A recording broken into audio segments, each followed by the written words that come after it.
ಈ 4.30 ಲಕ್ಷ ಮಹಿಳೆಯರಿಗೆ ಗೃಹಲಕ್ಷ್ಮಿ 31ನೇ ಕಂತಿನ ಹಣ ಅಷ್ಟೇ ಅಲ್ಲ, ಮುಂದೆ ಬರ್ತಕ್ಕಂತಹ ಯಾವ ಕಂತುಗಳು ಕೂಡ ಜಮಾ ಆಗೋದಿಲ್ಲ ಸ್ನೇಹಿತರ. ಹೌದು, ಈಗಾಗಲೇ ಪರಿಷ್ಕರಣೆ, ವೆರಿಫಿಕೇಶನ್ ಇದೆಲ್ಲವೂ ಕೂಡ ಆಯ್ತು. ಡಾಕ್ಯುಮೆಂಟ್ಸ್ ಗಳನ್ನು ಕೂಡ ಕೊಟ್ಟು ಬಂದ್ರಿ, ಬಯೋಮೆಟ್ರಿಕ್ ಕೂಡ ಫೈನಲಿ ಮಾಡಿಸಿದ್ರಿ. ಇಲ್ಲಿಗೆ ನಿಮ್ಮ 100% ಕೆಲಸ ಮುಗಿದು ಹೋಗಿದೆ. ಆದ್ರೆ ಸರ್ಕಾರ ದುಡ್ಡು ಯಾಕೆ ಇನ್ನೂ ಸರಿಯಾಗಿ ಜಮಾ ಮಾಡ್ತಾ ಇಲ್ಲ ಅನ್ನುವಂತಹ ಪ್ರಶ್ನೆಗಳು ನಿಮ್ಮಲ್ಲಿ ಇದ್ರೆ ನೀವು ಸರಿಯಾದ ವಿಡಿಯೋನ ನೋಡ್ತಾ ಇದ್ದೀರಿ.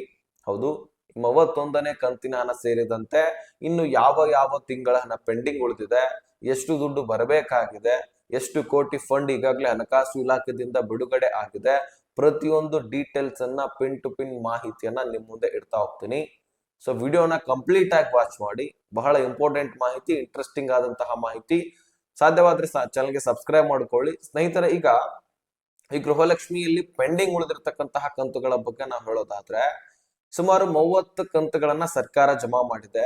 ಅದರಲ್ಲಿ 2 ತಿಂಗಳ ಹಣವನ್ನ ಸರ್ಕಾರ ಕೊಟ್ಟಿರ್ಲಿಲ್ಲ. 2025 ಫೆಬ್ರವರಿ ಮಾರ್ಚ್ ತಿಂಗಳ ಹಣ. ಆದ್ರೆ ಸರ್ಕಾರ ಹೇಳುತ್ತೆ ನಾವು 30 ತಿಂಗಳ ಹಣವನ್ನು ಕೂಡ ಕೊಟ್ಟಿದೀವಿ, 30 ಕಂತುಗಳನ್ನ ಕ್ಲಿಯರ್ ಮಾಡಿದೀವಿ ಅಂತ ಹೇಳುತ್ತೆ. ಆದ್ರೂ ಆ ಸಂದರ್ಭದಲ್ಲಿ ಒಪ್ಕೊಂಡಿತ್ತು, ಫೆಬ್ರವರಿ ಮಾರ್ಚ್ ತಿಂಗಳ ಹಣವನ್ನ ಕೊಟ್ಟಿಲ್ಲ, ಅತಿ ಶೀಘ್ರದಲ್ಲಿ ಕ್ಲಿಯರ್ ಮಾಡ್ತೀವಿ ಅಂತ ಸಚಿವ ಲಕ್ಷ್ಮಿ ಹೆಬ್ಬಾಳ್ಕರ್ ಅವರು ಹೇಳಿದ್ರು. ಆದ್ರೆ ಇನ್ನೂ ಕೂಡ ಆ ದುಡ್ಡು ಬಂದಿಲ್ಲ. ಅದು ಬರುತ್ತೋ ಇಲ್ವೋ ಅನ್ನೋದೇ ಡೌಟ್ ಬಿಡಿ. ಆದ್ರೆ ಮುಂದೆ ಬರಬೇಕಾಗಿರ್ತಕ್ಕಂತಹ ಕಂತುಗಳನ್ನ ನಾವು ಬಿಡೋದು ಬೇಡ. ಈಗ ಬರಬೇಕಾಗಿರ್ತಕ್ಕಂತಹ ಕಂತುಗಳನ್ನ ನಾವು ಗಮನಿಸ್ತಾ ಹೋದ್ರೆ, ಏಪ್ರಿಲ್ 31ನೇ ಕಂತಿನ ಹಣ ಬರಬೇಕು, ಜೊತೆಗೆ 32 ಮೇ ತಿಂಗಳ ಹಣ ಬರಬೇಕು, 33 ಜೂನ್ ತಿಂಗಳ ಹಣ ಬರಬೇಕು, ಜುಲೈ ಕೂಡ ಎಂಡ್ ಆಗ್ಲಿಕ್ಕೆ ಬಂದಿದೆ, 34ನೇ ಕಂತಿನ ಹಣವು ಕೂಡ ಬರಬೇಕು. ಹೀಗಾಗಿ 4 ತಿಂಗಳ ಹಣ ನಿಮ್ಮ ಅಕೌಂಟ್ ಗಳಿಗೆ ಜಮಾ ಆಗಬೇಕಾಗಿದೆ. 8,000 ರೂಪಾಯಿ ಪ್ರತಿಯೊಬ್ಬ ಮಹಿಳೆಯರಿಗೂ ಕೂಡ ಜಮಾ ಆಗಬೇಕಾಗಿದೆ. ಇದಕ್ಕೋಸ್ಕರ 9,600 ಕೋಟಿಯಷ್ಟು ದುಡ್ಡನ್ನ ಹಣಕಾಸು ಇಲಾಖೆ ಬಿಡುಗಡೆ ಮಾಡಬೇಕು. ಹೌದು ಸ್ನೇಹಿತರೆ, ಅಷ್ಟು ದುಡ್ಡು ಬೇಕಾಗುತ್ತೆ 4 ಕಂತುಗಳಿಗೆ. ಆದ್ರೆ ಇಲ್ಲಿ 4,30,000 ಮಹಿಳೆಯರನ್ನ ಹೊರಹಾಕಿದೋದು ಏಕೆ ಅಂದ್ರೆ, ಈ ಒಂದು ಸಂಖ್ಯೆಯಲ್ಲಿ ಮೃತಪಟ್ಟವರು ಕೂಡ ಇದ್ದಾರೆ, ಜೊತೆಗೆ ಫೇಕ್ ಡಾಕ್ಯುಮೆಂಟ್ಸ್ ಗಳಿಂದ ಅರ್ಜಿಯನ್ನ ಸಲ್ಲಿಸಿದವರು, ಅರ್ಹತೆ ಹೊಂದಿಲ್ಲದಂತವರು, ಇವರೆಲ್ಲರೂ ಕೂಡ ಬಂದಿದ್ದಾರೆ.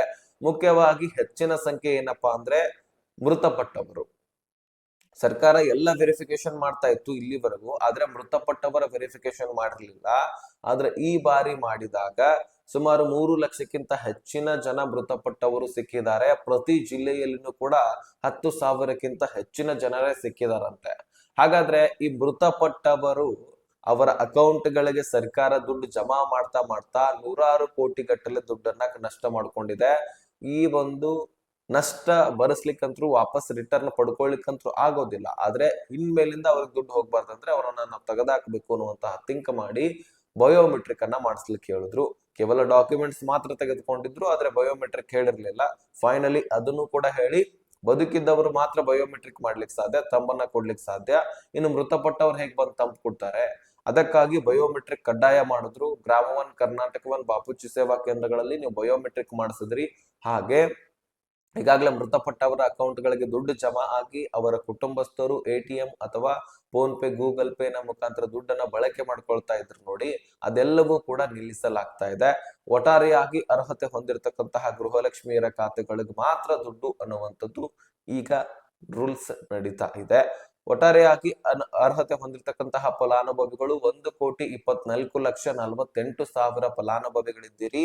ಅದರಲ್ಲಿ ಇನ್ನೂ ಕೂಡ ಕಡಿಮೆ ಆಗುವಂತಹ ಚಾನ್ಸಸ್ ಇದೆ. ಇನ್ನೂ ಕೂಡ ಬಯೋಮೆಟ್ರಿಕ್ ನಡೀತಾ ಇದೆ.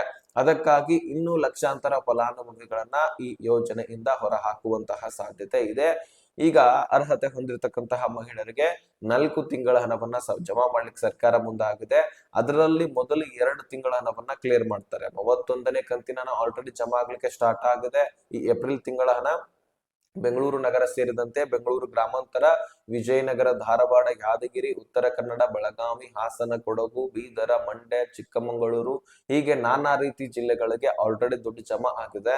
ಸಾಕಷ್ಟು ಜನ ಕಮೆಂಟ್ ಗಳನ್ನು ಕೂಡ ಮಾಡಿದ್ದಾರೆ. ಮತ್ತೆ ಸ್ನೇಹಿತರ, ಒಂದು ಕೆಲಸ ಮಾಡೋಣ, ನಾನು ಪೋಲ್ ಕೂಡ ಮಾಡ್ತೀನಿ ಇವತ್ತು ಯೂಟ್ಯೂಬ್ ನಲ್ಲಿ. ಅಲ್ಲಿ ನೀವೇನ್ ಮಾಡ್ಬೇಕು, ನಿಮ್ಮ ಅಭಿಪ್ರಾಯವನ್ನ ತಿಳಿಸಿ. ಜಮಾ ಆಗಿದ್ರೆ ಜಮಾ ಆಗಿದೆ ಅಂತ ಕ್ಲಿಕ್ ಮಾಡಿ ನಿಮ್ಮ ಜಿಲ್ಲೆಯನ್ನು ಕೂಡ ಮೆನ್ಷನ್ ಮಾಡಿ. ಯಾಕೆಂದ್ರೆ ಸರ್ಕಾರ ಹೀಗೆ ಕೂಡ ಮಾಡಬಹುದು, ಕೆಲವೊಂದಷ್ಟು ಜನರಿಗೆ ದುಡ್ಡು ಜಮಾ ಮಾಡಿ ಇನ್ನು ಸಾಕಷ್ಟು ಜನರಿಗೆ ದುಡ್ಡು ಜಮಾ ಮಾಡದೇ ಇರಬಹುದು. ಇಲ್ಲಿಗೆ 31ನೇ ಕಂತು ಎಂಡ್ ಆಯ್ತಪ್ಪ ಅಂತಾನು ಕೂಡ ಹೇಳಬಹುದು. ಅದಕ್ಕಾಗಿ ನಿಮಗೆ ದುಡ್ಡು ಜಮಾ ಆಗಿದೆ ಅಥವಾ ಇಲ್ವಾ ಅನ್ನೋದು ನೀವೇ ಖುದ್ದಾಗಿ ನಮಗೆ ನಿಮ್ಮ ಅಭಿಪ್ರಾಯದ ಮುಖಾಂತರ ತಿಳಿಸಬಹುದು.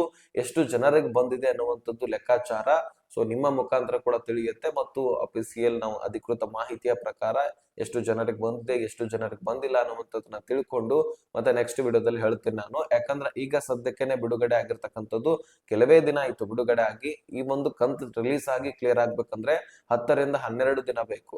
ಅದಕ್ಕಾಗಿ ವೇಟ್ ಮಾಡ್ಬೇಕಾಗತ್ತೆ. 2,400 ಕೋಟಿ ಫಂಡ್ ಆಲ್ರೆಡಿ ಬಿಡುಗಡೆ ಆಗಿ ಎಲ್ಲ ಮಹಿಳೆಯರ ಖಾತೆಗಳಿಗೆ ಜಮಾ ಆಗ್ತಾ ಇದೆ. ಅದರಲ್ಲಿ ನಿಮಗೂ ಕೂಡ ಆಗಿರಬಹುದು. ಈಗ ಬಹಳ ದಿನದಿಂದ ವೇಟ್ ಮಾಡ್ತಾ ಇದ್ರಿ, 2 ತಿಂಗಳಾಯ್ತು ಇನ್ನೂ ಕೂಡ ದುಡ್ಡು ಬಂದಿಲ್ಲ ಹಾಗೆ ಹೀಗೆ ಅಂತ ಆಕ್ರೋಶಗಳನ್ನ ವ್ಯಕ್ತಪಡಿಸ್ತಾ ಇದ್ರಿ ಎಲ್ಲ ಮಹಿಳೆಯರು. ಯಾರು ಕೂಡ ತಲೆ ಕೆಡಿಸ್ಕೊಳ್ಬೇಡಿ, ಖಂಡಿತವಾಗ್ಲೂ ನಿಮ್ಗೆ ದುಡ್ಡು ಬರುತ್ತೆ. ಹೇಗೆ ಎಲೆಕ್ಷನ್ ಸಮೀಪ ಬರುತ್ತೋ ಹಾಗೆ ನಿಮಗೆ ಪ್ರತಿಯೊಂದು ಕಂತುಗಳನ್ನ ಸರ್ಕಾರ ಜಮಾ ಮಾಡ್ತಾ ಕ್ಲಿಯರ್ ಮಾಡ್ತಾ ಹೋಗುತ್ತೆ. ಅದಕ್ಕಾಗಿ ನೀವು ದುಡ್ಡು ಬರ್ತಾ ಇಲ್ಲ, ನಮಗಷ್ಟೇ ಜಮಾ ಆಗ್ತಾ ಇಲ್ಲ ಹಾಗೆ ಹೀಗೆ ಅಂತ ತಲೆ ಕೆಡಿಸ್ಕೊಳ್ಬೇಡಿ. ನೀವು ಡಾಕ್ಯುಮೆಂಟ್ಸ್ ಕೊಟ್ಟು ಬಂದಿದ್ರೆ ಮುಗಿದೋಯ್ತು. ಮತ್ತೆ ಬಹಳಷ್ಟು ಜನ ಇನ್ನೂ ಕೂಡ ಡಾಕ್ಯುಮೆಂಟ್ಸ್ ಗಳನ್ನ ಕೊಟ್ಟಿಲ್ಲ ಅನ್ನುವಂತಹ ಮಾಹಿತಿ ಕೂಡ ಬರ್ತಾ ಇದೆ. ಹೌದು, ಈ ಡಾಕ್ಯುಮೆಂಟ್ಸ್ ಗಳನ್ನ ನೀವು ಯಾವ ರೀತಿಯಾಗಿ ಕೊಡಬೇಕು ಅಂದ್ರೆ, ಮೊದಲನೇದಾಗಿ ನಿಮ್ಮ ration card, Aadhaar card, bank passbook, voter ID ಇದ್ರ ಬಗ್ಗೆ ನಿಮಗೆ ಗೊತ್ತಿದೆ. ವೋಟರ್ ಐಡಿ ಗೊತ್ತಿರ್ಲಿಲ್ಲ ಅಂದ್ರೆ ತಿಳ್ಕೊಳ್ಳಿ, ವೋಟರ್ ಐಡಿ ಕೂಡ ನೀವು ಕೊಡ್ಬೇಕಾಗತ್ತೆ.